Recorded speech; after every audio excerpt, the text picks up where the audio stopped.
Hello বন্ধুরা, আজ আমি নতুন একটি রেসিপি নিয়ে আসছি ডিম দিয়ে টমেটো ভাজি। দেখো, দেখতে কত সুন্দর লাগছে, খেতে অনেক মজা। গরম ভাতের সাথে সকালবেলা খুব মজা লাগে খেতে।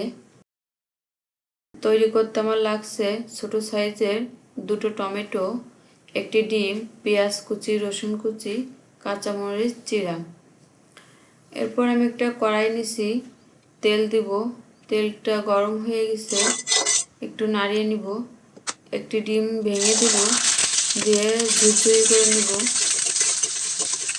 ছোট ছোট করে নিছি। এবার আমি এটাকে তুলে নিব।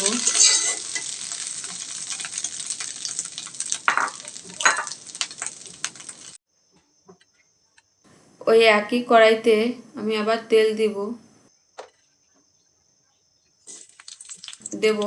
পেঁয়াজ কুচি, রসুন কুচি, কাঁচামরিচ চিরা দিব, সামান্য হলুদ কালারের জন্য, দিয়ে একটু ভালোভাবে নেড়ে চেড়ে নিব। পেঁয়াজটা একটু হালকা বাদামি কালার হলে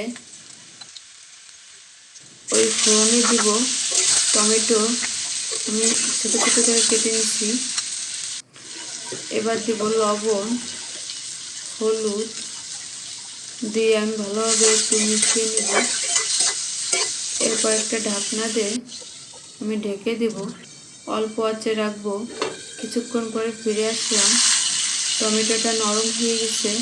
আমি একটু ভালোভাবে মিশিয়ে নিব, গলে গেছে। এবার আমি যে ডিমটাকে ছোট ছোট করে ভেজে নিয়েছিলাম সেটাকে এবার দিয়ে দিব, দিয়ে একটু মিশিয়ে নিব। এরপর আমি নামিয়ে নিব।